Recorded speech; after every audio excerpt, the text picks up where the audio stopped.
حبيبنا محمد المصطفى وعلى آله المجتبى وأصحابه النجبى. اللهم صل على سيدنا محمد النبي الأمي الهاشمي وعلى آله وأصحابه نجوم الهدى. أما بعد وقد قال الله تبارك وتعالى في القرآن المجيد والفرقان الحميد: أعوذ بالله من الشيطان الرجيم. بسم الله الرحمن الرحيم. تلك الرسل فضلنا بعضهم على بعض منهم من كلم الله. قال النبي صلى الله عليه وسلم: أوتيت خمسا لم يعطهن أحد قبلي: أحلت لي الغنائم، جعلت لي الأرض مسجدا وطهورا.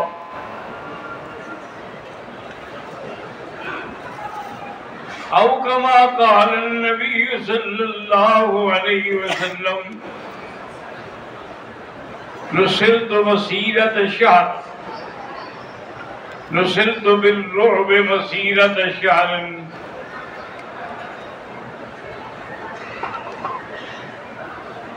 صدق الله العلي العظيم وصدق رسوله النبي الكريم، ونحن على ذلك لمن الشاهدين ومن الشاكرين، والحمد لله رب العالمين. رب اشرح لي صدري ويسر لي أمري واحلل عقدة من لساني يفقهوا قولي. سبحانك لا علم لنا إلا ما علمتنا إنك أنت العليم الحكيم. برادران اسلام، الحمدللہ کئی دنوں سے دروس سابقہ میں عظمت سیدنا محمد مصطفیٰ صلی اللہ علیہ وسلم کا ذکر ہو رہا ہے۔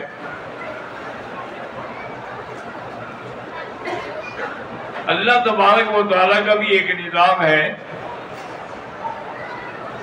کہ جو چیزیں بھی بناتے ہیں ان میں بعض کو بعض پہ ترجیح دیتے ہیں۔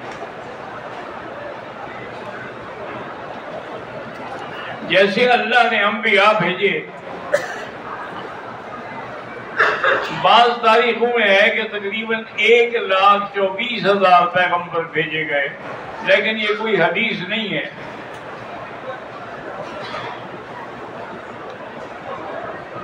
ان میں سے 5 پیغمبر جو ہیں وہ اولو العزم من الرسل ہیں۔ وَاصْبِرْ كَمَا صَبَرَ اولو العزم من الرسل۔ وہ 5 کون ہیں؟ حضرت ابراہیم علیہ السلام ہیں، حضرت نوح علیہ السلام ہیں، حضرت موسیٰ علیہ السلام ہیں، حضرت عیسیٰ علیہ السلام ہیں، اور سب سے افضل، سب سے اعلیٰ حضرت محمد مصطفیٰ ہیں صلی اللہ علیہ وسلم۔ اسی طرح آپ دیکھیں سارے قرآن مجید میں اللہ نے جب بھی پیغمبروں کو بلایا ہے تو ان کے نام کے ساتھ بلایا ہے۔ یا آدم اسکن انت وزوجک الجنہ، یا آدم نام کے ساتھ۔ اسی طرح اللہ تبارک و تعالیٰ نے نوح علیہ السلام کو بلایا تو فرمایا یا نوح انہ لیس من اہلک. اسی طرح اللہ نے فرمایا یا ابراہیم قد صدقت الرؤیا انا کذالک نجزی المحسنین. یا زکریا انا نبشرک بغلام اسمہ یحییٰ یا یحییٰ خذ الکتاب بقوہ. تو سب کو نام کے ساتھ بلایا. یہ شان میرے مدنی کی ہے، رحمت دو جہاں کی ہے کہ جب بھی بلایا ہے تو لقب سے بلایا ہے کہ یا ایھا الرسول بلغ، یا ایھا النبی انا ارسلناک شاہدا ومبشرا ونذیرا، یا ایھا المزمل قم اللیل الا قلیلا، یا ایھا المدثر قم فانذر وربک فکبر. تو جب بھی اللہ تبارک و تعالی نے خطاب فرمایا ہے تو لقب کے ساتھ خطاب فرمایا ہے، براہ راست نام لے کے نہیں بلایا ہے. یہ بھی ایک عظمت کی نشانی ہے حضور صلی اللہ علیہ وسلم. اور اسی طرح دیکھیں کہ حضرت آدم علیہ السلام کتنی مدت تک اللہ کے آگے روتے رہے جب ان کو جنت سے نکال دیا گیا، آسمانوں سے اتار دیا گیا. فَتَلَقَّىٰ آدَمُ مِن رَّبِّهِ بِكَلِمَاتٍ. تو اتنی مدت کے بعد اللہ نے ان کو اپنے کلمات سکھلائے. انہوں نے دعا مانگی تو اللہ نے توبہ قبول فرما لی. اللہ تبارک و تعالی نے میرے مدنی سے کہا کہ آدم کو مانگتا رہنا، آپ کو بغیر مانگے انک تلقی القرآن من لدنہ علیم. تو بغیر مانگے ہوئے اللہ نے عطا فرمایا. حضرت موسیٰ علیہ السلام نے دعا مانگی تھی رب اشرح لی صدری ویسر لی امری واحلل عقدۃ من لسانی یفقہوا قولی. اور اسی طرح دعا مانگی تھی کہ واجعل لی وزیرا من اہلی. تو اللہ نے فرمایا میرے نبی انہوں نے تو مانگا ہے نا، میں تمہیں بغیر مانگے الم نشرح لک صدرک. کیا ہم نے آپ کا سینہ نہیں کھول دیا؟ وہ اپنے بوجھ اتارنے کے لیے اپنے بھائی کو وزیر بنا رہے ہیں، وَزَعْنَا عَنْكَ وِزْرَكَ، ہم نے تمہارا بوجھ ویسے ہی اتار دیا ہے، آپ کو کسی وزیر کی ضرورت نہیں. اسی طرح علماء نے لکھا ہے کہ عظمت مصطفیٰ دیکھنی ہے تو عالم ارواح پہ نظر ڈالیں. عالم ارواح میں اللہ نے تمام انبیاء اور پیغمبروں کو اکٹھا فرما کے فرمایا وَإِذْ أَخَذَ اللَّهُ مِيثَاقَ النَّبِيِّينَ لَمَا آتَيْتُكُم مِّن كِتَابٍ وَحِكْمَةٍ ثُمَّ جَاءَكُمْ رَسُولٌ مُصَدِّقٌ لِّمَا مَعَكُمْ لَتُؤْمِنُنَّ بِهِ وَلَتَنصُرُنَّهُ. اللہ نے فرمایا کہ وعدہ کرو، عہد کرو، میں نے آپ کو کتاب دی ہے، حکمت دی ہے، پھر میرا ایک نبی آئے گا محمد مصطفیٰ. تو اگر تمہیں ان کا زمانہ ملے تو اس پر ایمان لے آؤ، اس کی مدد کرو. یعنی اندازہ کریں کہ عالم ارواح میں بھی تمام انبیاء سے حضور کی عظمت کا وعدہ لیا گیا. اور اسی طرح عالم دنیا میں اللہ نے نبی علیہ السلام کو عظمت دی کہ معراج کی رات میں آپ مسجد اقصی پہنچے تو 1,24,000 پیغمبر انتظار میں تھے.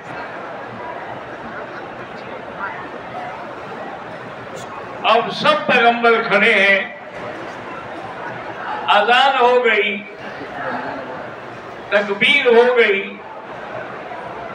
اب ہر پیغمبر یہ سوچ رہا ہے کہ پتہ نہیں آج امامت انبیاء کا سہرا کس کو ملتا ہے. حضرت جبریل علیہ السلام آئے اور انہوں نے کہا کہ اے انبیاء علیہ السلام، صرت مشرقا و مغربا و شمالا و جنوبا ما رأیت مثل محمد. میں نے مشرق مغرب شمال جنوب ساری دنیا دیکھ ڈالی ہے، لیکن حضور جیسا نہیں دیکھا. تقدم یا محمد، حضور آپ آگے آئے نماز پڑھائیں. تو حضور امام الانبیاء بھی ہوئے. اب علماء نے لکھا ہے کہ بھی کیا وجہ ہے، اگر اللہ چاہتے یہی کعبے میں سارے انبیاء کو جمع کر دیتے. کعبہ جو ہے وہ لازمی بات ہے کہ مسجد اقصی سے افضل ہے، لیکن اللہ نے یہاں نہیں جمع کیا. تو مسجد اقصی کتنا سفر ہے؟ مولانا نے لکھا کہ وجہ یہ ہے کہ گھر میں تو ہر کوئی اپنے گھر میں بڑا ہوتا ہے. کمال تو یہ ہے نا جی کہ قبلہ بھی بنو اسرائیل کا ہو، علاقہ بھی بنو اسرائیل کا ہو، اور امامت محمد مصطفیٰ کا.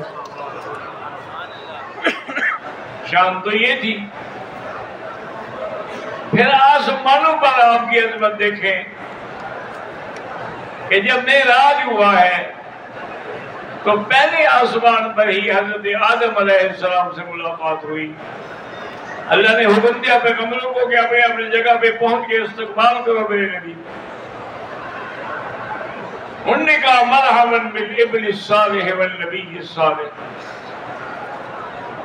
اسی طرح دوسرے آسمان پہ ابراہیم علیہ السلام، تیسرے آسمان پہ یوسف علیہ السلام، چوتھے آسمان پہ ادریس علیہ السلام، پانچویں آسمان پہ حضرت موسیٰ علیہ السلام. سب انبیاء استقبال کرتے ہیں.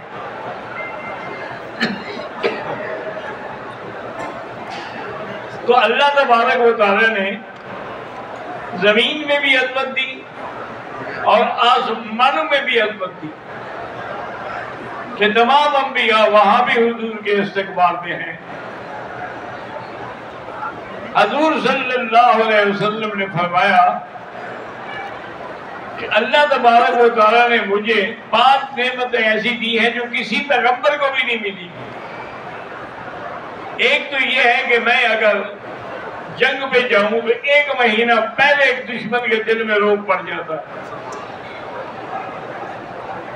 اور دوسرا اللہ تبارک و تعالیٰ نے جعلت لی الارض مسجدا و طہورا، پہلے مسجد کے بغیر نماز نہیں ہوتی تھی، لیکن اللہ نے میرے لیے ساری زمین کو مسجد بنا دیا ہے کہ ساری زمین مسجد بھی ہے، پاک بھی ہے، جہاں مرضی آئے کھڑے ہو کے نماز پڑھ لو. وَأُحِلَّتْ لِيَ الْغَنَائِمُ، پہلے غنیمت حلال نہیں تھی، جنگ کے بعد جو مالوی تھے اس کو اونچی جگہ پہ رکھ دیتے تھے. اگر آگ جلا دیتی تھی تو مانا ہے کہ وہ قبول ہو گیا، اور آگ نہ جلائے پڑا رہے تو مانا ہے کہ اللہ نے قبول نہیں کیا. حضور نے فرمایا کہ اللہ نے میری امت کا پردہ رکھا ہے کہ مال غنیمت دینا بھی جائز ہے اور کھانا بھی جائز ہے، تاکہ پردہ بھی رہے اور امت مصطفیٰ کو مال بھی ملے.